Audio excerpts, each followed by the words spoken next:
Señor Robinson Usuga, buenos días. Buenos días, profesor. ¿Cómo está ¿Cómo me le usted? va? Bien, gracias a Dios. Bien, muchas gracias. Muy contento de tenerlo a usted con nosotros aquí en la institución.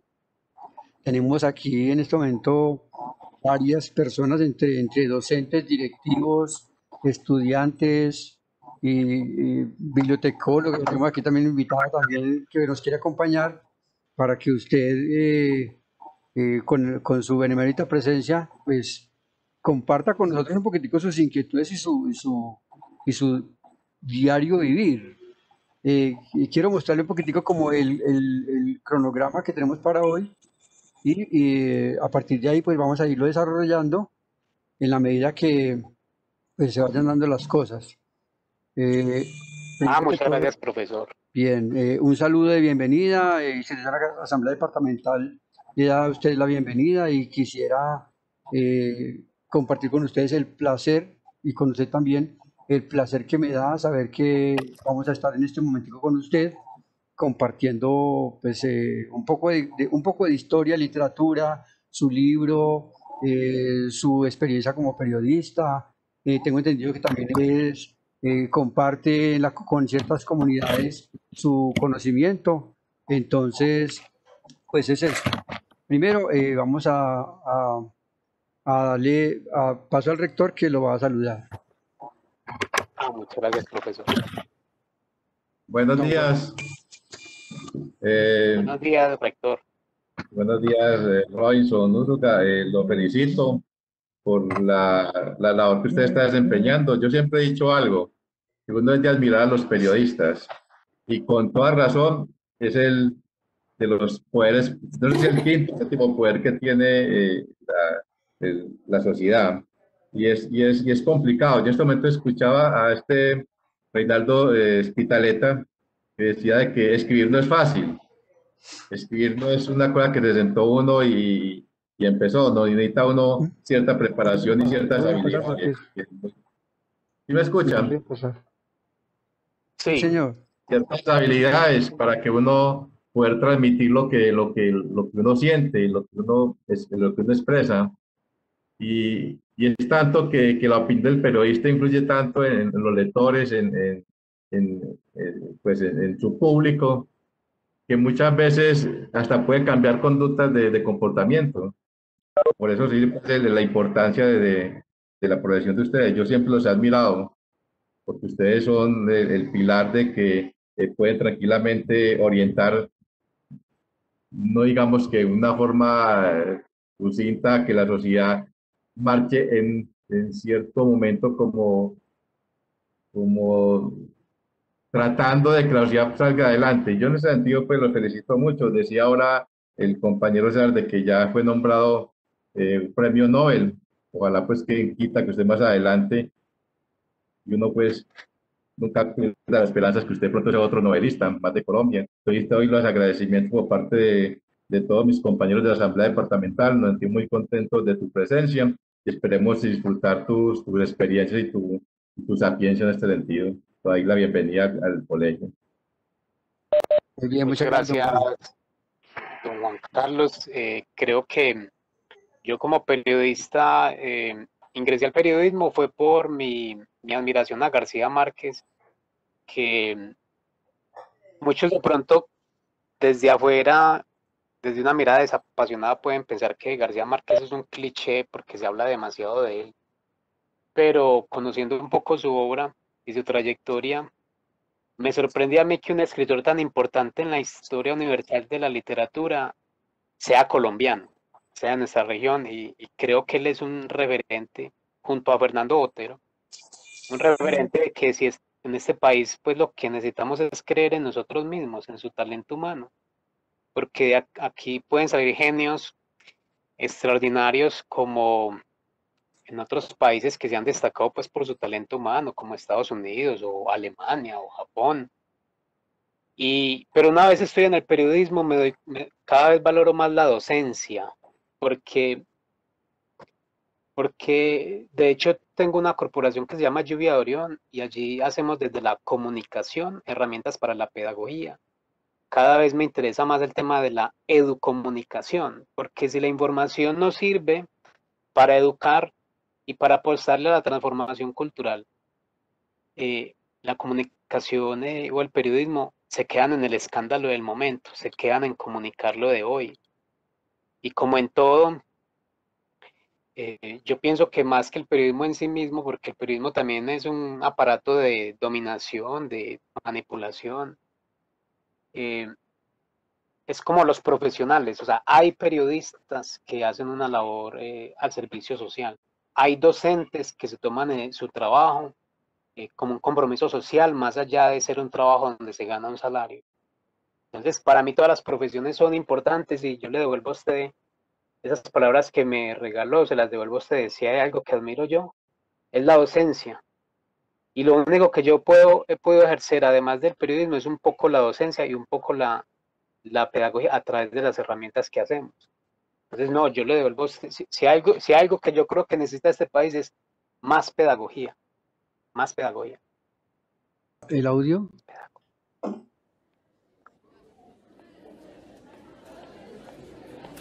En nuestra institución educativa se fomenta la lectura y la escritura, incluso en tiempos de pandemia. Por eso mismo, se ha mantenido firme el club de lectura, dando a reducir el talento de nuestros estudiantes cineadistas. Gracias a que Bueno, hágale, pues continuamos. hemos sido elegidos entre tantas instituciones, hoy nos complace tener el privilegio de recibir al escritor Robinson Usugainao. Complacidos por la ocasión y el privilegio de su presencia, la institución educativa Asamblea Departamental y el profesor César Augusto Londoño se motivó a deleitarnos con dos de sus obras al respecto del tema.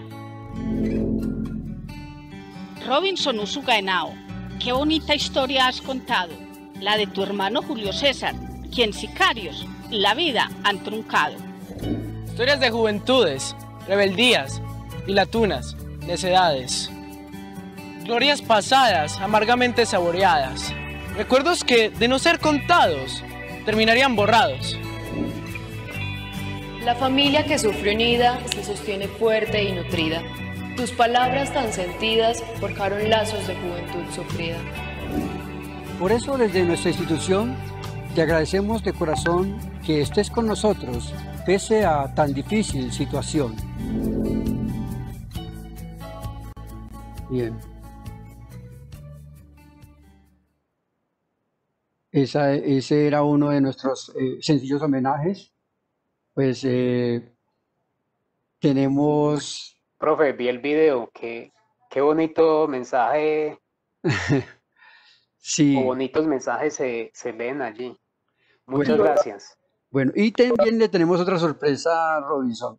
De pronto por el tiempo, vamos a ver si de pronto nos da. Hay una estudiante que quiere declamarle uno de los un soneto que se hizo a propósito del héroe de la obra. Natalia, ¿estás por ahí? Sí, profe. Bien, Natalia, ya te escucha Robinson. Okay. El soneto a Julio César. Robinson Usugainao, valiente interpretación nos has regalado. Es tan magna tu historia del pasado que la compartimos fervientemente. Fue llegando tan positivamente que el corazón sentimos arrugado, de horror, tristezas y risas saturado, que en sus hojas se hicieron inminentes. Nos diste al valiente Julio César, contaste su historia con cierto pesar, como héroe desafiante sin tropezar. Nuestra inedad, tu canto comienza a rezar, y en una sola voz te queremos expresar, que enarboles a tu hermano sin cesar. Ahí está, soneto a Julio César. Autoría mía, ¿no? Aquí, pues, no, tratando de hacer un poquitico como de apología, ¿no? A ese héroe tuyo de la novela, Julio César, y pues realmente aplaudimos la manera como lo contaste, la manera como lo compartiste, la manera como narraste todo ese acontecer de ese Medellín de los años 90, y que uno que lo vivió, lo ve con esa gravedad, pero ya hoy en día lo ve con esa gracia de haberlo superado, ¿no? No sé si a usted le pasó lo mismo. A mí me sorprende, las personas que yo es una cosa un poco, no sé si graciosa o absurda, pero yo veo a personas de 60 años aquí en Medellín y calculo que, o de 50 y algo, y los imagino de unos 10 y tantos, unos 20 y tantos en los 90, y yo digo, ¿cómo hicieron para sobrevivir? Ujú. Es que esa época fue una Sí, carnicería señor. una Sí. carnicería humana, y ser joven era peligroso, ¿sí? Y fueron asesinadas en esa década más de 40.000 personas en Medellín. Ujú. Entonces, creo que somos unos felices sobrevivientes de la década de los Felices 90, ¿no? sobrevivientes, sí, señor. Lo señala. Bien. Robinson, vamos a compartir otro video que hicimos con la venida de las directivas para que pues de pronto te des cuenta de lo mucho que estamos esperando esta reunión con usted. Ya, América Latina. Ahora sí. no, vámonos de cero. ¿Se escucha, Robinson? Sí, perfecto.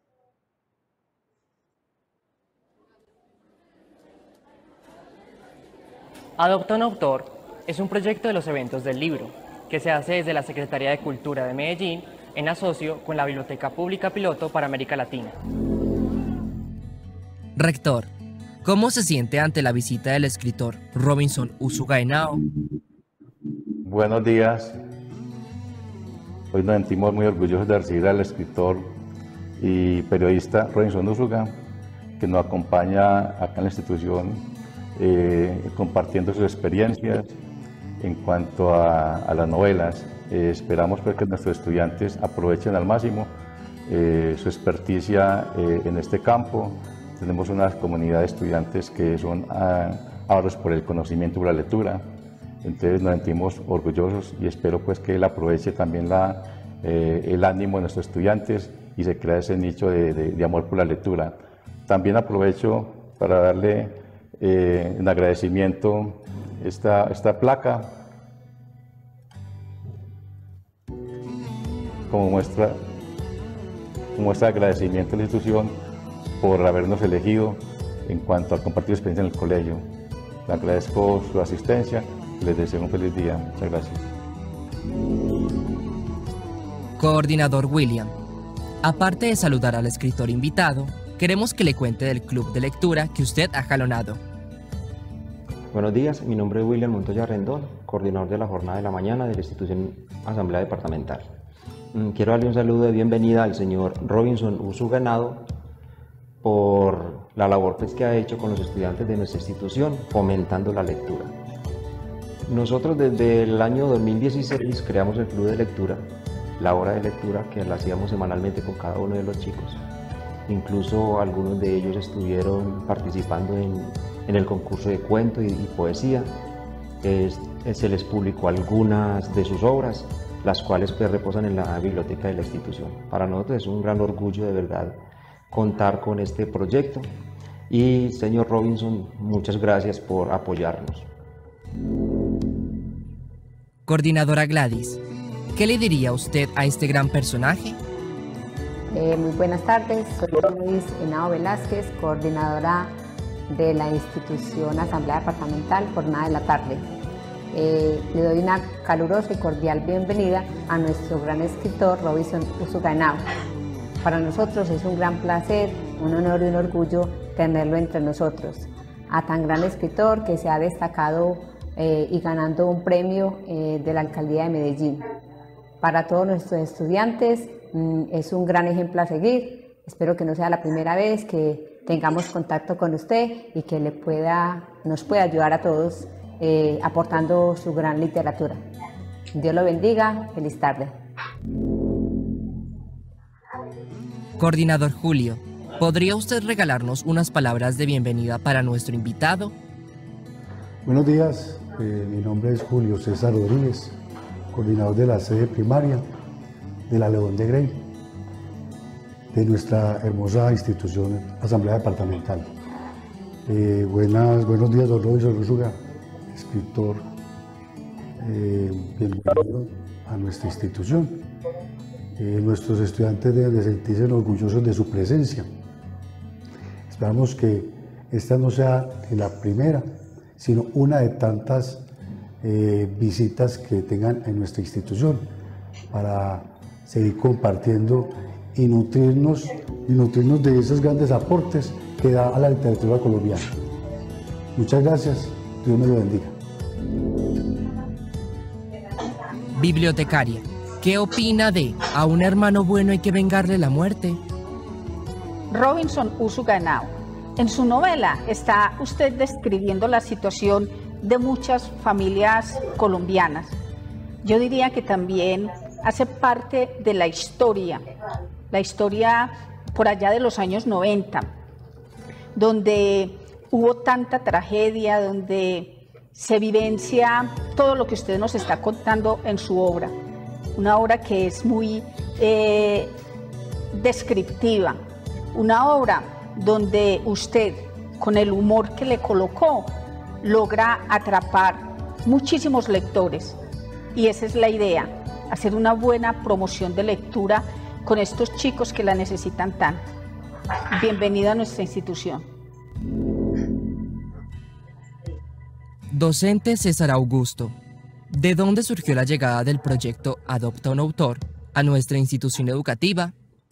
Buenos días, mi nombre es César Augusto Londoño Henao, licenciado en Español y Literatura de la Universidad de Medellín y actualmente docente del área de Humanidad y Lengua Castellana en los grados 9, 10 y 11. Es un placer para mí y para la institución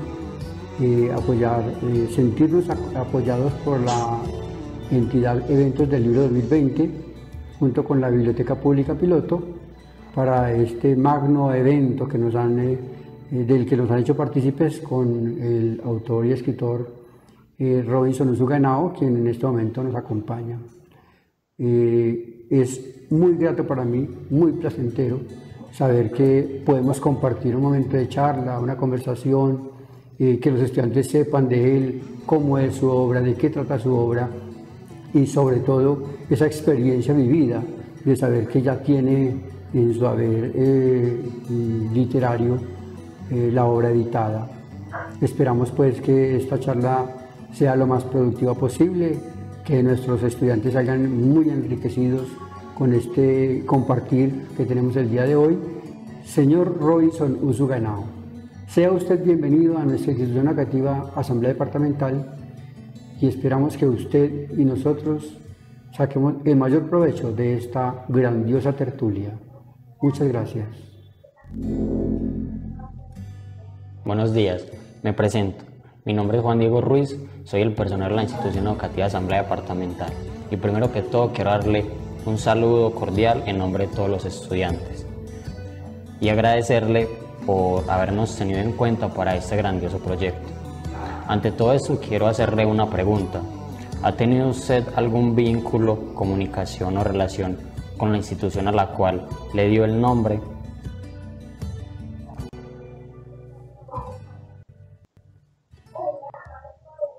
Bien, ahí está entonces ya don Robinson, le acaban de lanzar una pregunta. No sé si de pronto usted la quiera contestar de una vez o esperar, porque tenemos una serie de preguntas, ¿no? Lástima que el tiempo ya no está como acordando, pero vamos a hacerle varias preguntitas ahí a ver si de pronto empecemos con esa, Robinson. ¿Con el Liceo América? Sí. Sí, el Liceo América, yo estudié allí y me han invitado un par de veces porque tienen un programa de llevar algunos egresados, digamos, que han hecho su carrera profesional y que puedan servir de ejemplo para los jóvenes de 10º y 11 que están en ese momento de tomar un rumbo después del colegio. Entonces yo he ido en el marco de ese programa, me han invitado un par de veces al colegio y ha sido muy, muy agradable volver y darles un mensaje como de que sí se puede, porque pues el Liceo América es muy diferente el de ahora como el que me tocó a mí en los 90. Es que en el tema educativo también en los 90 fue bastante difícil y creo que ahora pues Medellín sigue siendo una ciudad que tiene ciertas dificultades, pero yo veo que se ha avanzado mucho. Medellín sí es una ciudad que ha avanzado y uno puede dar fe de ello porque conoce esta ciudad, la ha vivido, la ha sufrido. Y ahora uno ve que los jóvenes en general tienen más garantías, tienen más gabelas, también se han hecho como algunos ajustes en la educación y se ve como o sea, ahora estudiar es una cosa más interesante y más bacana. En los 90 también era más difícil el tema educativo. Y, y mi colegio, pues mi colegio se destacaba en la zona por la indisciplina. Y era un colegio ¿Qué estrato era, Robinson?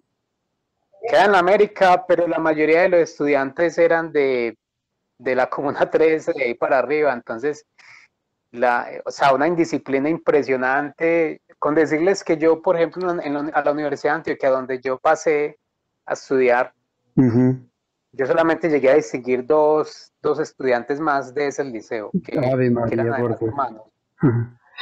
Pero o sea, uno sabía que la mayoría de los que se graduaban no seguiría estudiando. No seguiría estudiando, qué berriondera. Robinson, tenemos unas preguntitas de Santiago Valencia, a ver si de pronto las vamos evacuando. Santiago, estamos en sus manos por las preguntas, por favor. Buenos días, señor Robinson Úsuga. Yo soy Santiago Valencia, estudiante de grado 11 del Institución Educativa Asamblea Departamental. Y nosotros teníamos acá varias preguntas para usted a modo de una pequeña entrevista, a fruto del interés que tenemos acerca de su persona. Entonces, primero que nada, ¿qué se soñaba usted en un futuro para su hermano Julio César? ¿Cómo me dice? ¿Qué se soñaba usted en un futuro para su hermano Julio César? ¿Cómo se lo imaginaba haciendo ya en este momento? Julio era una persona muy echada para adelante, como decimos vulgarmente, porque él llegó a la terminal del norte vendiendo paletas, porque mi mamá lo llevó allá vendiendo paletas, y él digamos, como que avanzó convirtiéndose en taxista, digamos que dio como un paso. Él aprendió a manejar taxi moviendo los taxis en la fila, porque los taxistas cuando llegan ahí a la terminal, llegan a una fila, entonces se bajan ahí, toman un tintico, le compran el tinto a mi mamá, como para estirar las piernas, ¿cierto? Mientras la fila avanza. Y Julio les movía el carro pues hasta que ya terminaban allá al principio de la fila, él les hacía el favor y así aprendió a conducir. Él se metió ahí de metido a moverles el carro, y Julio se volvió una persona muy querida en la terminal y muy querida por los taxistas. Por eso en la obra los taxistas, cuando después de que asesinan a Julio, los taxistas empiezan como a conspirar para tomar venganza. Eso es parte de la ficción, pero también parte de la vida real, porque a Julio lo querían tanto en la terminal, él tenía tantos amigos, y yo me lo imaginaba, de pronto no estudiando, porque a él no le gustó el estudio desde muy joven, pero de pronto habría de pronto tenido un local, habría progresado con su familia, porque la casa donde él vivía con su suegra estaba muy caída y él la estaba levantando, la estaba pintando. Él era una persona así que trataba de progresar, de estar mejor.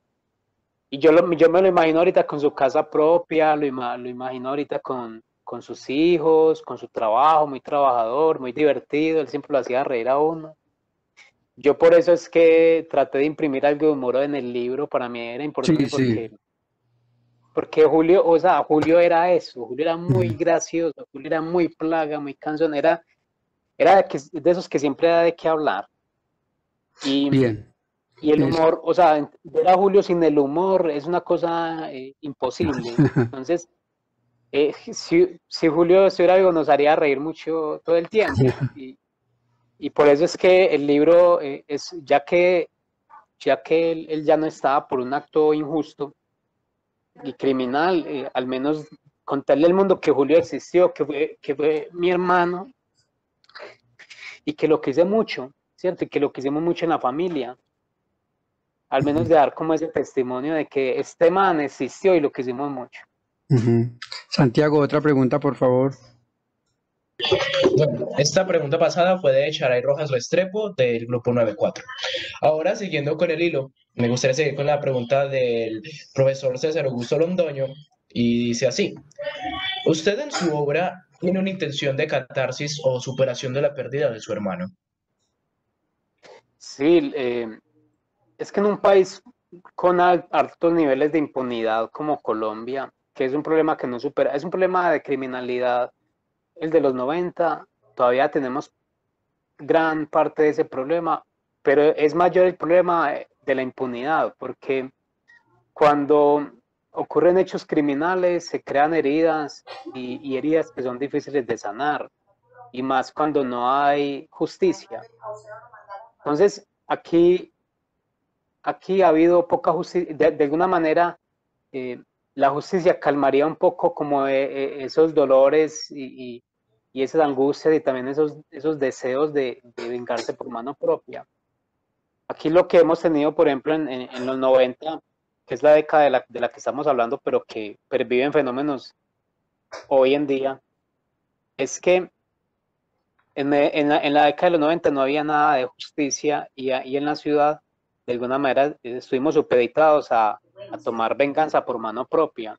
Digamos que de los 40.000 homicidios en los 90, yo diría que los segundos 20.000 fueron para vengar a los primeros 20.000 por la ausencia de justicia. Entonces yo lo que planteo ahí, o sea, yo desde el principio tuve deseo de venganza. Me habría gustado en su momento vengar la muerte de mi hermano, y yo confieso eso y hablo de ese tema sin embagues, porque soy honesto, yo trato de ser honesto con lo que siento y con lo que escribo, y yo sé que de pronto desde la política, desde la educación es políticamente incorrecto uno reconocer que ha tenido deseos de venganza.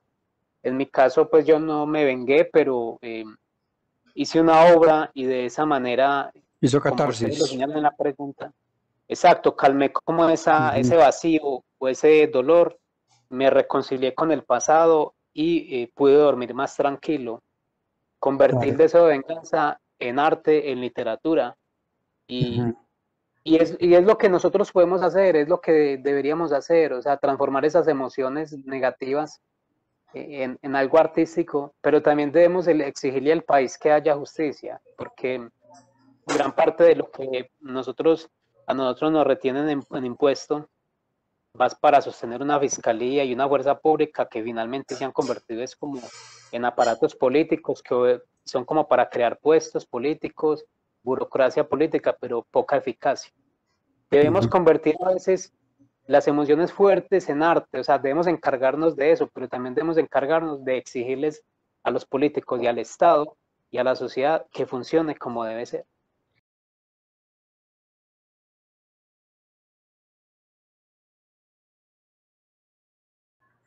Ah, bueno, perfecto, es que es el mismo enlace, ¿cierto? Sí, claro, es el mismo enlace, claro. Bueno, pues ese catarsis que usted planteaba, Robinson, ¿cómo pasó, cómo transgredió, cómo lo transfirió su familia o cómo asumió su familia ese proceso en donde pues la tragedia y todo eso, qué hay de eso ahorita en este momento de Julio César dentro de la familia? Bien, mi mamá leyó la novela y muy asustada pensando que yo había matado a alguien. ¿Verdad? Ya me miró con lágrimas en los ojos y me dijo, Robinson, todo lo que dice acá es verdad. Y yo le dije, no, ma, es que... Es el catarsis, forma parte del catarsis, ¿no? Esta es una experiencia literaria de autoficción. Sí, y es señor. ficcionar. Lo que pasa es que la obra de pronto no se puede interpretar de manera literal, ¿cierto? Sino Sí, que se claro. debe interpretar simbológicamente. Y no es que yo quiera volverme asesino, no es eso, no. Lo que yo planteo en la obra es algo que habría podido ocurrirme a mí, partiendo un poco como de la literatura de Cortázar y también de la física cuántica, porque si hay algo que se refleja en la obra de Cortázar es como que varias realidades pueden estar ocurriendo al mismo tiempo, y la física cuántica plantea eso, de que pueden existir varios universos paralelos, varias realidades alternativas, y yo lo que planteo es que eso le pudo haber pasado a Robinson en el año 98 cuando asesinaron a Julio. Robinson pudo haber terminado siendo un asesino por vengar, por caer en la trama de las venganzas en las que de alguna manera hemos estado abocados en la ciudad de Medellín y en el país en general. Entonces, o sea, eso pudo haberme pasado a mí como le pudo haber pasado a tantos jóvenes en Medellín, que a falta de justicia recurrieron a la venganza. Entonces, pero yo planteo ahí también la reflexión, y es que, vuelvo sobre el tema, y es que nosotros debemos exigirle a la justicia que haga justicia y que investigue, porque si no, la sociedad va a seguir tomando venganza por lo que no resuelva el Estado. Santiago, ¿qué sentiste cuando viste que tu obra iba a ser editada, cuando te dieron el aval de que, bueno, listo, te la vamos a publicar? Eso tuvo mucho proceso, fue muy complicado, ya habías intentado por otros lados. ¿Cómo fue ese proceso, Robinson? Bueno, esta pregunta es importante porque yo sabía que quería ser escritor, porque yo cuando vivía en la Comuna 3, en el barrio del Salado y Nuevos Conquistadores, yo iba a un taller de escritura en la biblioteca Centro Occidental de Confenalco desde el año 99 empecé a ir. Y desde ahí, porque yo también soy dibujante, antes de querer ser escritor yo quería ser artista. Artista sigue siendo artista, porque ser escritor también es ser artista, ¿no? Pues. Ah, sí. Claro. Solo que uno como artista visual alude más a lo gráfico, ¿cierto? A plasmar una imagen, mientras que como escritor uno alude a plasmar muchas imágenes, casi que una imagen en cada línea. Entonces, ahora, pues, digamos que yo empecé a estudiar artes plásticas después de que me gradué. Después de que me gradué del colegio, yo empecé a estudiar artes plásticas en la Escuela Popular de Arte, una institución que ya no existe. La EPA, la llamamos la EPA, ¿cierto? La EPA. Eso se llamaba la EPA. Eso, la EPA. Yo me acuerdo, sí. Yo abandoné la EPA porque tuve problemas con esa carrera y yo me di cuenta que lo único que sabía yo hacer en la vida, además de pintar o de dibujar, era escribir, o sea, era en lo que mejor me iba. ¿Por qué lo sabía? Porque desde la escuela, desde el colegio, me iba muy bien en español y los docentes ponían mis escritos como ejemplo, ¿cierto? Para la clase. Entonces ahí como que descubrí que yo tenía de pronto aptitudes o habilidades para eso. Y además, después de leer A 100 años de soledad, que es una de las obras pues, que más me gusta, yo dije, García Márquez, wow, ¿este tipo qué? ¿Este tipo dónde salió? ¿Qué estudió? Esa fue la primera obra que leí de él. Me di cuenta que era periodista y yo cuando dejé la Escuela Popular de Artes, me presenté a la Antioquia en periodismo. Todo esto para decir de que yo estudié periodismo para hacer una carrera como escritor, pero no sabía yo que la guerra iba a llegar a mi barrio, a mi barrio El Salado, que iba a haber una guerra de 2 años y eso me llevó a que mi trabajo de grado fueran crónicas sobre víctimas de la Comuna 13 y eso me fue involucrando por un proyecto de memoria. Nace Lluvia de Orión como una corporación para hacer pedagogía de la memoria del conflicto armado. Pero esa lluvia, Robinson, te interrumpo, esa lluvia de Orión, ¿cómo se sostiene o cómo se capitaliza o cómo se vitaliza? Porque, no sé, tiene que haber una cosa como retributiva, o usted cómo siente, o únicamente a nivel anímico se retribuye. ¿Cómo es el proceso ahí, Robinson? En Lluvia de Orión, lo voy a responder ahorita después de responder lo que le estaba diciendo, y es que empiezo a trabajar memoria y a hacer cartillas para los jóvenes de temas sociales y de memoria, videos animados, y en el 2015, en una charla sobre memoria, porque yo mantenía yendo a eventos de memoria sobre víctimas, la hija de Fabiola Lalinde, que es una víctima del conflicto armado, la hija Adriana Lalinde dijo, a veces los que trabajamos la memoria terminamos olvidándonos hasta de nosotros mismos. Y a mí eso me llegó al alma porque yo, por trabajar la memoria, se me había olvidado que quería ser escritor, que mi proyecto de vida era ser escritor. Y me estaba dedicando en los años recientes a hacer memoria del conflicto armado. Y yo dije, no, yo tengo que acordarme de mí, yo tengo que emprender mi proyecto de escritor. Y empecé en el año 2000, dije, para el año siguiente voy a escribir la novela que hace rato no me deja tranquilo porque la tenía atascada en la garganta. Esa novela yo la tenía acá en la garganta desde hacía 10 años, había intentado escribirla, pero no me fluía. Ya cuando determiné, yo dije, es que yo quiero ser escritor, yo voy a ser escritor. Y desde enero voy a empezar esa novela que no he logrado escribir porque todavía no me sale, voy a concentrarme, voy a escribirla. De manera que empecé en enero, o sea, prácticamente me di el feliz año nuevo con amigos y parientes y me senté a escribir. Y arranco yo en enero. Robinson, ¿cuánto tiempo duró escribiendo la obra en sí concreto? En tiempo, Póngale usted más o menos 8 meses. 8 meses. Cuando llega la convocatoria de becas a la creación, yo tenía 20 y tantas páginas escritas, casi 30, y yo digo, esta puede ser una oportunidad, porque yo conocía las becas a la creación. De hecho, yo siempre había pensado, yo dije, algún día tengo que ganarme la categoría novela, porque la novela es un género bien especial, es un género muy difícil, es uno de los géneros más difíciles de la literatura. Y yo tenía como ese propósito. Yo dije, yo tengo que ganarme esta beca de creación en novela.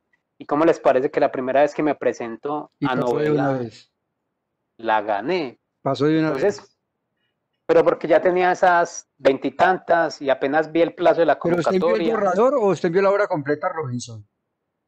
Es que las becas de creación uno envía es un avance. Uno envía es el 30% de la obra. Y ellos someten a jurado eso que uno envía, porque nada más hay un ganador, solamente hay un becario. Y en ese momento se presentaron 64 obras, o sea, 64 comienzos de novelas, alrededor de 30 o 40 páginas. Y bueno, me la gané. Y lo que pasa es que me dan dinero para que termine de escribirla y me garantizan la publicación.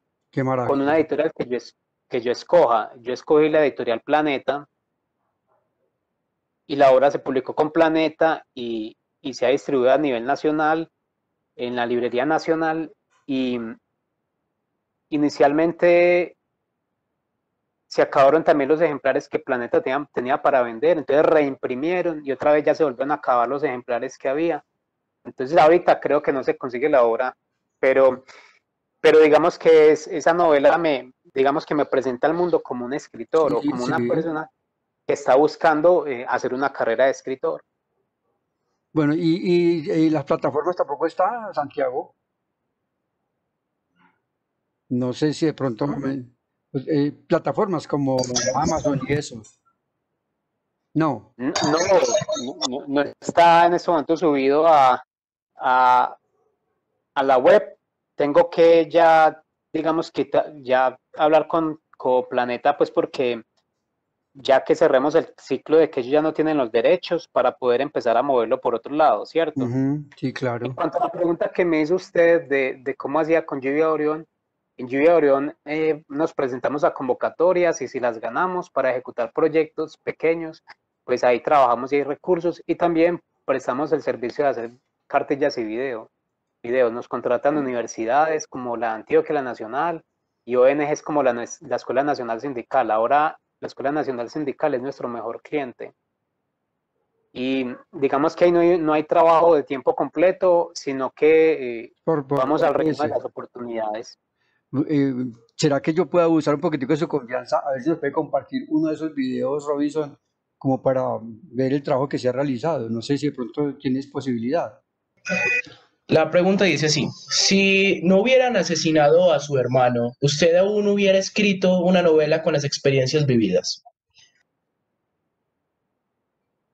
Qué bonito esa pregunta. Es una de las mejores preguntas que me han llegado a hacer. Yo creo que si hubieran asesinado a mi hermano, yo creo que igual yo sería escritor, porque yo creo que nací para eso. No me hace escritor la experiencia del asesinato de mi hermano, sino que la experiencia del asesinato me pone a escribir esa historia. Estaría escribiendo otras historias, ¿cierto? De hecho, yo tenía que escribir esa novela porque no era capaz de escribir ninguna otra cosa. O sea, yo sí soy, digamos, como periodista soy más reconocido como cronista, porque yo escribo crónicas. Y les digo, me ha ido muy bien escribiendo crónicas. Yo he ganado premios escribiendo crónicas. Los libros, además de la novela, he publicado 2 libros de crónicas y también han ganado becas de creación. Como les decía, yo estaría escribiendo otras cosas. Hace poquito que me invitaron a un conversatorio con Gilmer Mesa, el escritor de La Cuadra, pues que ahorita es muy reconocido por esa novela. Yo decía que pues lo que pasa es que dicen que las novelas de él y la mía tienen parecidos porque escribimos también de unos hermanos que asesinaron. Y yo decía que es muy triste pues que en Medellín de alguna manera, lo duro que nos ha tocado vivir, de alguna manera nos ha robado un poco la imaginación, porque nos ha puesto al servicio de escribir esas historias, y que son historias que uno no quisiera haber escrito. Yo no quisiera haber escrito esa historia de asesinato de mi hermano. Ojalá eso no hubiera pasado nunca. Y en mis crónicas, ojalá muchas de las historias que escribo que son muy duras, ojalá no, pues esas historias no existieran, pero ocurren y escribimos de eso. Ahora mi reto como escritor es trascender esa tragedia para escribir otro tipo de historias. Ahorita estoy en proyecto de novela, en otro proyecto de novela, y es muy diferente, ¿cierto? Porque tiene que ver con las escaleras eléctricas de la Comuna 13 y un grupo de jóvenes alrededor de esas escaleras, y hay un joven que quiere ser astrónomo, y es de la Comuna 13, es el personaje principal. Entonces, porque a mí el tema de las estrellas y lo que ocurre en el espacio me cautiva mucho. O sea, nuestro destino está escrito allá arriba en las estrellas, ¿sí? Y siempre va a ser así, allá arriba se decide lo que va a pasar acá abajo. Entonces, quiero meterle eso a mi literatura porque a mí eso me cautiva. Quiero meterle a mi literatura mucho de lo que soy yo como ser humano, de las cosas que me apasionan, más allá de mis tragedias personales que las he tenido, ¿cierto? Esta novela, incluso de Julio, sobre Julio, yo quería abordar el tema de la injusticia de su muerte, pero abordar la muerte de él no iba a tener sentido si no hablaba de cómo fue vivir con él y por qué fue una persona importante. Entonces, lo de la muerte es simplemente un episodio de la novela, y lo que más se cuenta allí es como la experiencia que yo tuve con mi hermano. Cierto, eso es como el grueso, digamos como que el 90% de la novela es cómo fue crecer al lado de Julio. También contar un poco como las dificultades que tuve que vivir con Julio en nuestra familia, porque tuvimos muchas dificultades. Somos una familia que digamos, hemos sobrevivido a la década y también a la década posterior, y también es como contar un poco la historia familiar, porque hay muchas familias que aquí también han tenido muchas dificultades en Medellín por la pobreza, ¿cierto? Fuimos una familia muy pobre, y yo también quería contar eso, pues confesar como un poco lo que hemos vivido, pero yo soy detrás de otras historias, me interesa contar otras historias, aún así sería escritor. Bueno, esta pregunta viene de mi autoría. Yo que también he estado muy de cerca con los movimientos de escribir, que también es un arte que me ha llamado mucho la atención desde muy pequeño, quiero hacerle una pregunta.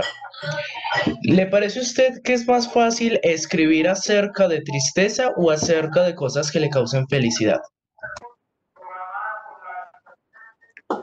Mira, lo más difícil de escribir y que encuentro que le cuesta, porque yo coordino talleres de escritura, yo ya llevo 4 años coordinando talleres de escritura para bibliotecas de Compenalco. Este año no me llamaron por la pandemia, pero ya recién empecé un taller de escritura virtual con la biblioteca de PM. Entonces yo, además de escribir, yo guío a jóvenes, y bueno, no tan jóvenes también, en personas en general que quieren hacer carrera de escritor o que tienen esas inquietudes literarias. Ya aclarado esto, me he dado cuenta que una de las mayores dificultades de los narradores es generar emociones o mover emociones, ¿sí? Propiciar emociones. Y el buen literato sabe hacerlo. Sabe, por ejemplo, hacer reír, hacer llorar, generar miedo, generar intriga.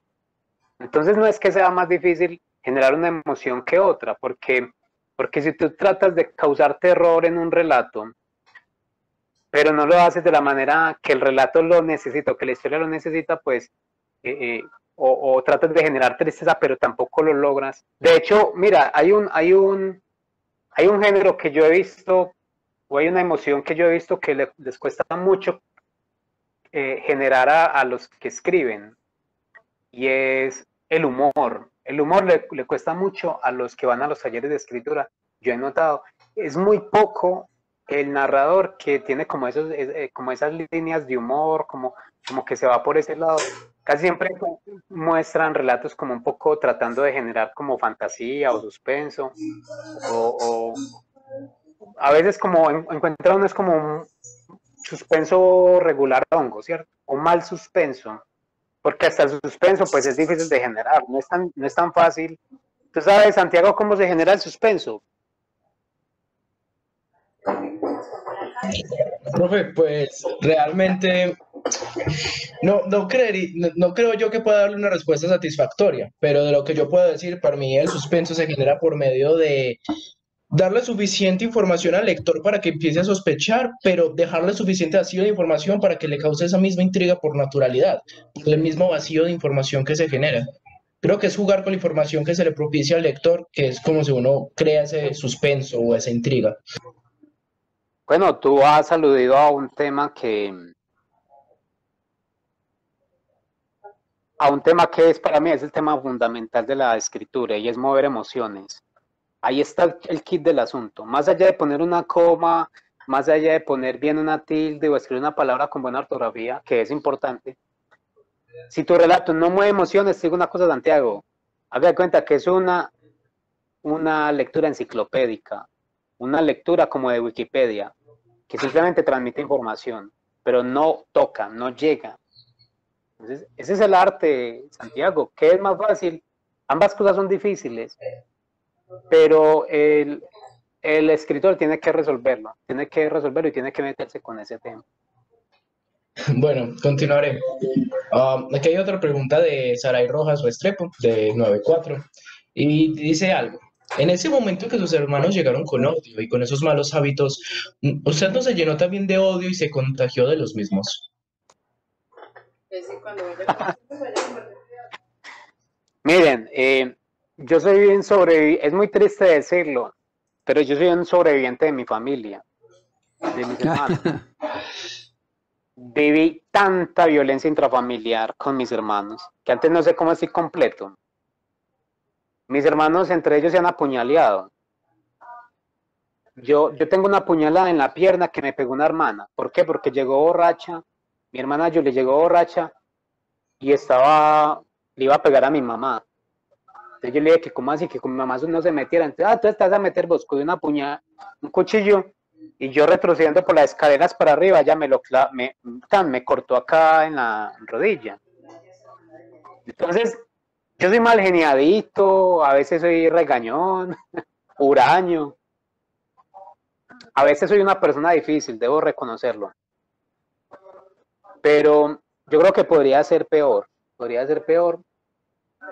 como por eso que he vivido. Yo como que he tratado de ser como el chévere de la familia en esas cosas y ser más tranquilo.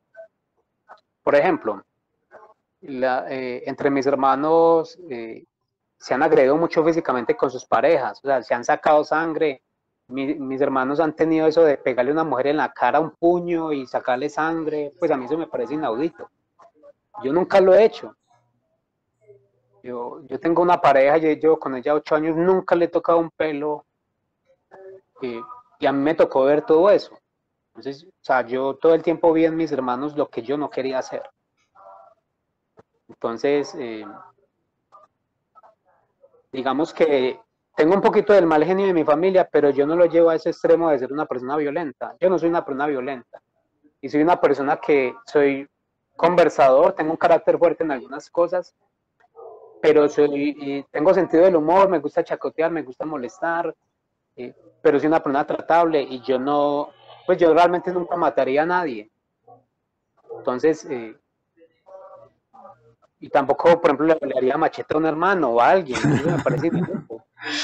Entonces, no, yo como que he tratado como de ver en mi familia, de ver lo que yo no he querido hacer y bueno, pues es muy triste decirlo, pero miren, yo de mis 8 hermanos, o 7, somos 7 ya, pues fue el único que terminó un colegio, que llegó a una universidad, el único de 8. A mí eso me parece triste, no es que me dé orgullo, no. me habría gustado mejor que mis hermanos hubieran, porque todos tuvimos nuestras oportunidades. Yo fui el único que las aproveché y de que buscó crear nuevas oportunidades. Y yo soy como el que cambia un poco la historia de la familia. Robinson, ¿y cómo lograste ese vínculo con la academia? O sea, entendemos lo difícil porque si bien es cierto que usted fue el único que logró ese proceso, ¿qué fue lo que hizo que usted pudiera llegar a ese punto en el que no quisiera ser como los otros que no quieren seguir estudiando, sino que usted desde su perspectiva personal, yo quiero ser profesional, yo quiero entrar a la universidad? ¿Cómo fue ese proceso? Porque yo veía la violencia en mi casa. Por ejemplo, el Día de la Madre era el día más violento en mi casa, porque mis hermanos llegaban borrachos y terminaba eso volviéndose una cosa muy extraña. Y ese día, el Día de la Madre, toda la casa terminaba por el piso, las repisas terminaban rotas, todo terminaba roto, alguien terminaba en el hospital apuñalado. Y yo miraba eso. Ya. Entonces esa llamada me robó el audio. Entonces yo, como les decía, me ha parecido que la violencia en Colombia y en las familias, lo que pasa es que la violencia intrafamiliar es el reflejo de unas violencias, unas macroviolencias en las que hemos estado sumidos, son violencias culturales, ¿cierto? Que también se cuelan dentro del hogar y ya empiezan a sacar en el hogar sus propias raíces, ¿sí? Sus propias raíces de violencia. Y así nos ha pasado en nuestra casa. Y yo, eso me pareció muy extraño. Por eso la violencia en mi casa, siempre que había violencia, y el Día de la Madre, y los tropeles, la pelea, y las heridas, yo decía, pero que eso es tan raro, o sea, esto no debería ser así. Como eso siempre me pareció raro y anormal, yo he tratado de comportarme como una persona normal. Y una persona normal es una persona no violenta, pues así lo asumo yo. Discúlpeme un segundo, que parece que me necesita de urgencia. Voy a por favor. Era algo que le había dejado de importar a Martín desde hacía cierto tiempo. Desde que sí, se escucha y se ve bien. Construyeron en su barrio y entró allí por primera vez. Esa ¿Es un stop motion? Biblioteca Centro Occidental. ¿Es un stop motion? ¿Cierto que sí, Robinson? ¿Es un stop motion? Creado, no, sí. Es una técnica muy difícil, ¿no? Pero vamos a terminar de lo que nos comenta sobre eso. ¿Listo? Ha aparecido de repente, casi por arte de magia. Cuando Martín ingresó, descubrió que el lugar era maravilloso y en los libros había luz. En la Biblioteca Centro Occidental, Martín también hizo amigos de verdad. Niños que tenían los zapatos rotos, como él, y a los que tampoco les importaba. La fantasía que vivían en la Biblioteca Centro Occidental era todo para ellos. Pero de golpe, la vida cambió. La guerra llegó primero entre rumores de vecinos. Y como en un cuento de terror, en las calles surgieron hombres sin rostro que parecían sombras, causando zozobra y destrucción. El barrio se convirtió en un infierno de disparos y explosiones. Muertos, heridos, tristeza, pesadumbre. Así se volvieron las calles solitarias. La gente del barrio debía quedarse escondida dentro de sus casas, noche y día. Martín no pudo regresar a la biblioteca que en días pasados lo había salvado del tedio. Se quedaba en la casa encerrado, renunciando a la vida, pero salvado del tedio por los libros.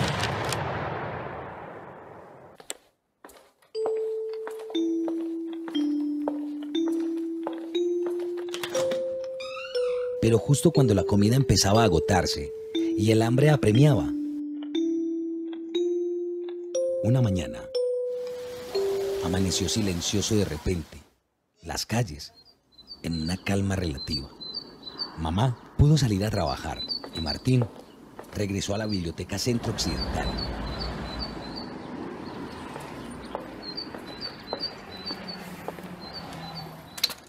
Encontró que los empleados estaban reunidos, discutiendo un asunto muy importante. Entre ellos, algunos decían que era mejor cerrar el edificio e irse de allí. Otros querían que la biblioteca permaneciera como un símbolo de resistencia y de cultura entre el asedio del fuego cruzado. Al final, la decisión se tomó por mayoría. La biblioteca se quedaba. La guerra siguió su curso, hasta extinguirse con los años en un ambiente de impunidad. la Centro Occidental. Siguió allí para alimentar los sueños de los habitantes de la Comuna 13. Y cuando pensábamos que esta historia tendría un final feliz, llegaron las lluvias y la vieja biblioteca empezó a sufrir inundaciones. La biblioteca tenía problemas de aguas subterráneas.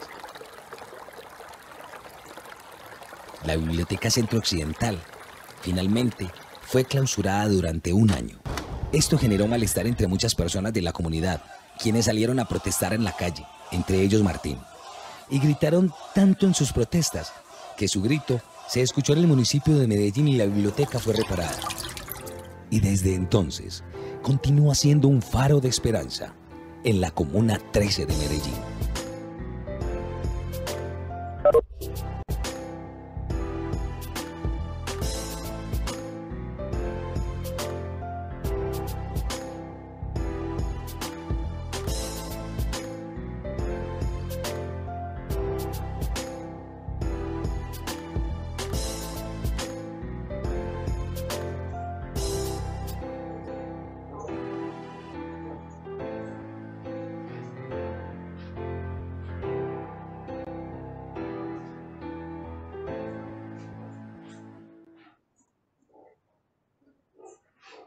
Bien, ahí está. Perfecto. ¿Qué veo yo ahí? ¿Qué percibo yo ahí, Robinson? ¿No es como una autobiografía, Robinson? Así es. ¿Cierto que sí? Esa fue una beca de creación. Cuando gané la beca de creación en novela, gané otra beca de creación como del Museo Casa de la Memoria para hacer ese homenaje a la biblioteca. Y esos son los videos que hacemos en Lluvia de Orión. Tenemos varios videos de ese tipo. Hay uno que es con muñecos de plastilina y habla sobre la masacre en Villatina, en un barrio de Medellín. Entonces ahí en el canal de YouTube de Lluvia de Orión, ustedes pueden ver los videos animados que hemos hecho y los videos en general. Y algunas, pues sobre todo este es un homenaje que yo le quise hacer a esa biblioteca porque en dar cuenta de muchas cosas que han pasado en la 13, me parece que lo que había hecho esa biblioteca no era muy nombrado.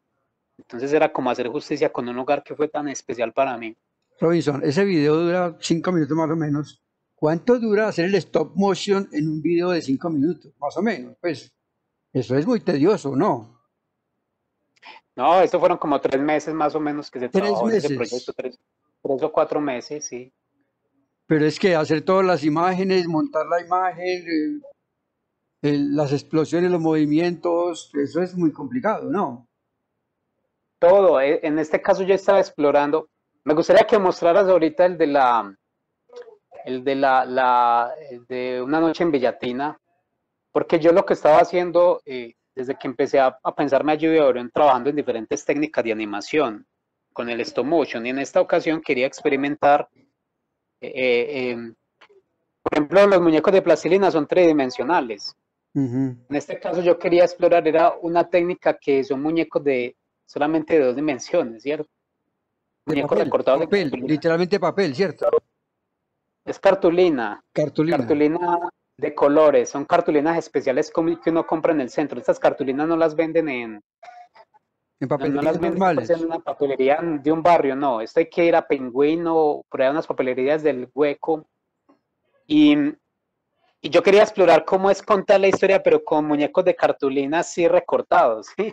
Entonces es una experimentación y lo que más tiene, una de las cosas que más tiene trabajo es generar los escenarios. Tiene mucho trabajo Claro, y también los ahí personajes. se ve todo ese proceso, Robinson. Ahí se ve todo ese proceso. Hombre, Robinson, pues lastimosamente yo voy a compartir el enlace de tu página de YouTube para que los compañeros que quieran, pues como inspeccionar y visualizar todo lo que el trabajo tuyo que has realizado, pues porque de pronto bienvenido, ¿no? Pues mire que encontramos otra faceta en el Robinson escritor. La última pregunta, Robinson, la última pregunta. ¿De dónde sale? Yo no tengo Juan. Yo sé que no, pero el tiempo, esto es tiempo de otro lado y ya nos queda poquito tiempo aquí en la página. Solamente una pregunta más, Robinson, y de pronto es eso. ¿De dónde sale el nombre Lluvia de Orión? De la Operación Orión. La operación del gobierno, del ejército. Sí, he buscado con Lluvia de Orión convertir esa lluvia de balas que del Estado y los actores armados en una lluvia de memoria y en una lluvia de esperanza. Y eso es Lluvia de Orión, es memoria y esperanza. Qué maravilla, qué maravilla. ¿Y algún otro compañero comparte con usted el trabajo? Pues esa edición, por ejemplo, magnífica que se vio ahí, todo eso es trabajo suyo o es compartido, ahí se ve otra persona que le ayuda, ¿no? El narrador, por ejemplo, el locutor, ¿no? Claro, como te decía, en Lluvia de Orión, ¿no? Pues yo soy el que lidera Lluvia de Orión y me presento a convocatorias, y si gano, creo un equipo de trabajo, porque obviamente yo no hago todo. Yo hago el guión, de pronto participo en animación, pero yo no soy editor, yo no edito video. No. Entonces toca contratar a un editor de video, a un locutor. Y también se contrató personas que ayudaran en la animación y que ayudaran a generar los escenarios. Pero en Lluvia de Orión sí somos tres personas. Robinson, ¿y la música? ¿Cómo la música para el permiso y eso, no? Lo que pasa es que hay páginas de internet que tienen sonidos gratis, libres de derecho, entonces uno las utiliza esos sonidos, ¿cierto? También los efectos sonoros, todo eso se descarga de internet. Y en Lluvia de Orión somos asociados mi esposa, que se llama Andrea Mejía, ella es la parte financiera administrativa, yo que soy como el director creativo, y tenemos otra persona de la Comuna 13 que se llama Mariluz Palacio, que hace parte del equipo. Ahorita somos 3 asociados, y el equipo se engrandece o se pone pequeño dependiendo de las oportunidades que se haya, de los proyectos que haya para ejecutar. Bien. Bueno, Santiago, eso es todo. No sé si alguien antes de que Robinson se nos despida, tenga una pregunta ahí, porque él dice que tiene todo el tiempo del mundo. No sé Yo tengo todo el tiempo. Si alguien tiene una pregunta, bien, pues, bienvenido. Yo de todas maneras me gustaría saber qué les pareció la novela, si les gustó, no les gustó, o sea, qué les generó, más allá de hacerme preguntas, a mí yo también quiero hacerles preguntas a ustedes como lectores, que me hagan la devolución, ¿sí? Porque... Yo empiezo. Personalmente, esa descripción de ese Medellín es espectacular. ¿Cómo describes de esa salida desde allá cogiendo San Juan? ¿Cómo nos va llevando hasta el Parque de las Aguas? De una manera muy descriptiva, cómo describes el barrio Aranjuez, por ejemplo. A mí me gusta esa parte y además la manera como el periodista está encima de vos. No sé si ese personaje sí existió realmente o si fue producto de la imaginación tuya, en donde el periodista se mantiene ahí como asusando, buscando la inquietud, la pregunta, la solución de la pregunta. Eso a mí me gustó mucho. Pero la obra en general, toda. Pero si hay cosas que a uno le llaman la atención, a mí personalmente esa fue la que me llamó la atención, la manera como describe usted ese Medellín de los 90, esa descripción que usted hace de esos barrios, de las carreteras, de San Juan, por ejemplo, la iglesia, que por cierto ahorita se le ha caído una ventana, ¿sabía? A esa iglesia se le cayó una ventana y está cerrada en este momento esa iglesia. Ah, carajo. Bueno, Camila Serna levantó la mano. Camila, bien pueda pregunte o lo que quiera comentarle a Robinson. Camila, bien pueda. Buenos días, Robinson. Pues yo soy una persona que Camila. leí su libro, lo ha admirado mucho y es un honor que haya leído mi pregunta, pues que a ello que le haya parecido muy interesante. Pero mi pregunta es, ¿usted nunca se arrepintió de haberle dicho algo a Julio, que haya peleado? Yo tengo una hermana menor y yo peleo demasiado con ella, yo me arrepiento de pelear con ella, alguna vez de haberle alzado la mano, pero usted nunca se arrepintió de haberle dicho algo a Julio. No, porque como de todas maneras yo fui el menor, es que yo era el menor, a mí era el que o sea, mis hermanos mayores deberían arrepentirse por cosas que me han dicho, me han hecho. Uno siempre como menor, uno está sujeto porque me decían que yo era la ñaña de la mamá, que era muy mimado, que yo era marica. No, es un hermano. Digamos que yo en mi familia tenía una sensibilidad especial, pues no sé, siempre lo he creído. Y una vez estaba como escuchando pues la letra de la música romántica, porque tiene una letra bien interesante, pero yo peladito, por ahí de 12 años, escuchando la letra de música romántica. Y llegó mi hermano Mario todo asado de la calle diciendo, y apagó y dice, ¿qué música para maricas? Como, ¿qué es esto?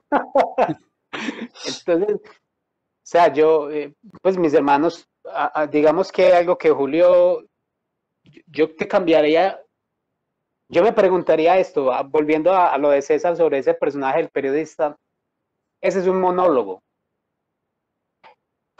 doloroso, difícil, pero yo me di cuenta que la obra lo necesitaba, no solamente por el tema yo quería narrar una obra que fueran capítulos cortos y que todo fuera muy dinámico. Y eso ya tiene que ver como con la arquitectura que hay detrás, ¿cierto? Más allá de la historia es cómo se cuenta y cuál es el plano.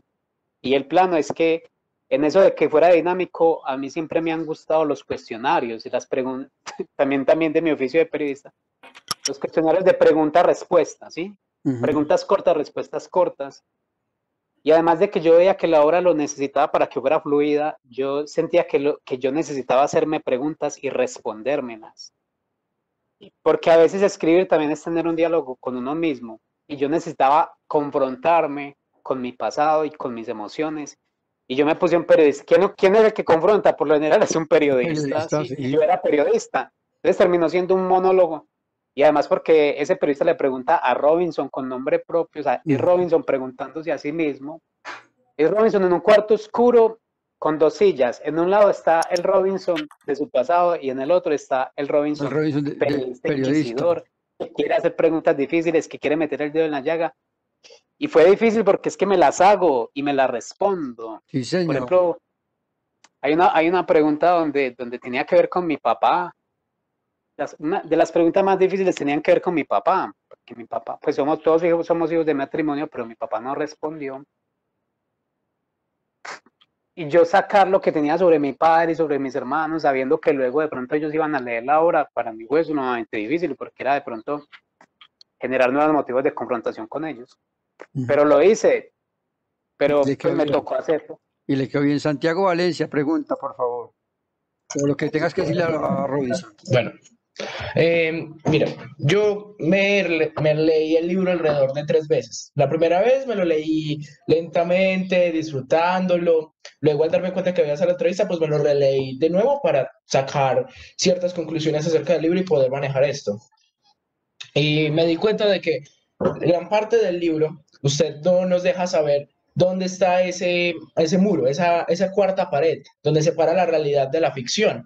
Entonces, me preguntaba yo si realmente, en vez de esa fantasía típica de las novelas o de las crónicas en donde se presenta un escenario más fantástico, lo que usted planeaba era presentar una alternativa, que es algo muy distinto.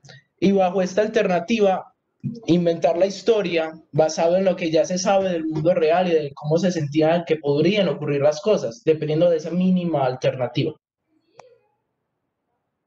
Sí, claro, es que te digo una cosa, Santiago, tú haces una muy buena lectura porque eso que pasó en la obra pudo haber pasado en la vida real, o sea, estuvo a un pelito que pasara, porque realmente a mi mamá le dijeron que Tyson, porque Tyson es un personaje de la vida real, Tyson y otros taxistas estaban buscando, haciendo inteligencia a ver quién había matado a Julio Bote, porque le iban a quebrar el fondillo. Entonces yo dije, carajo, o sea, a mí me hubieran podido participar de eso. Pues no pasó, pero yo me metí como en esa trama de venganzas que hubo ahí. Después no le dieron a mi mamá muchos detalles, pero en el futuro, pues años después le dijeron que, es muy triste decirlo, pero eso me lo contó mi mamá y eso pasó. Que al que había matado le habían pegado tremenda matada. Ah. Robinson, nos quedan 5 minutos, ahora sí, ya corto la señal. Solamente una cosa, Robinson.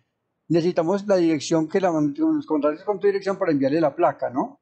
Porque está la placa ahí, la tenemos, ya miras con el contacto que nos contactó con usted para enviarle la placa. La última pregunta, Diana Uribe, que es la bibliotecóloga que nos leyó el poema. Se leyó el libro por todo y nos lo envió por WhatsApp, le cuento, Robinson. Todo el libro lo leyó por WhatsApp, todo el libro leído por WhatsApp y envía cada capítulo por WhatsApp, todo. ¿Y cómo hace? Graba la lectura y la envía por WhatsApp, por el grupo. ¡Wow! ¡Wow! Ella es nuestra bibliotecóloga, que es la que te hace la pregunta. Bienvenida, Diana, y con esto terminamos. Sí, hola Robinson, te cuento que fue muy divertido. Se veía más divertido en los momentos en que quienes escuchaban estos audios se interesaban por saber más. les iba enviando los audios, cada día se podían colocar 2, 3, y ellos siempre hacían un comentario sobre la trama, sobre todo lo que estaba pasando en la novela. Precisamente la pregunta mía iba en lo que tú acabas de mencionar, ese personaje de Tyson, esa forma tan creativa en la que usted tuvo para mencionar que todo con él empezó cuando a Julio se le regaron los helados y después encontrárselo en la terminal del norte cuando él estaba vendiendo los tintos en compañía tuya. Después el temor que ustedes tenían hacia ese personaje tan rudo. A ustedes cualquiera podía decirles lo que fuera porque Julio tenía una cachucha, porque querían que Robinson les cantara la canción del cochecito. ¿Sí? Entonces, pero no, al único al que ustedes le respondían en ese aspecto era a ese gran personaje que creaste, Tyson. Eso era lo que te quería preguntar. ¿Qué tanto hay de ficción con Tyson y qué tanto ocurrieron los hechos con él? Robinson, te interrumpo. Nos queda un minutico ahí como para que te despidas porque ya se nos va a cortar. ¿Listo? Bueno, Tyson fue real y todo lo que se contó de Tyson fue real. Solamente el episodio de venganza donde me involucró a mí, eso no es real. Pero de todas maneras, a veces no importa tanto qué es verdad o qué es mentira, sino lo que se quiere contar, ¿cierto? Y esta es una experiencia de autoficción que también es un, digamos, dentro de la literatura hace parte, es un género dentro de la literatura y es ficcionar hechos de la vida, pues, dentro de la vida real. Y bueno, no, fue un gusto haber estado con ustedes, gracias por la paciencia, por la espera. Para nosotros también, Robinson, para nosotros también. Haber compartido con ustedes, fue realmente extraordinario, me gustaron mucho las preguntas. Ojalá volvamos a encontrarnos. Claro que ¿Cómo sí. le pongo la dirección, profe? No, yo la encuentro en YouTube. No, con la persona que te contactó para que nos envíe la dirección y ellos le hacen llegar la placa a usted. ¿Listo? Claro que sí. Muchas gracias, profe. Fue un placer. A usted. La asamblea siempre tendrá la puerta abierta para usted. César. Ojalá algún día los pueda visitar, me encantaría. Bienvenido cualquier día. ¿Listo? Bueno, César, éxitos. Un minuto. Si le alcanza, hágale esa de Gladys. Bueno, muy buenos días para todos. Quiero a Robinson, a nombre de todos los directivos y docentes y de la comunidad educativa, agradecerle infinitamente, felicitarlo por su gran talento de escritor, por su superación y al escucharle pues su relato, felicitarle por ese corazón tan noble que en vez de todo lo que usted vivió de vengarse, no fue así y antes nos deja un gran mensaje que aunque uno viva en un sitio con gente que de pronto no está obrando bien, uno no puede hacer lo mismo y no antes superarse. Y mire que usted salió adelante y lo felicito porque su literatura nos ha gustado mucho.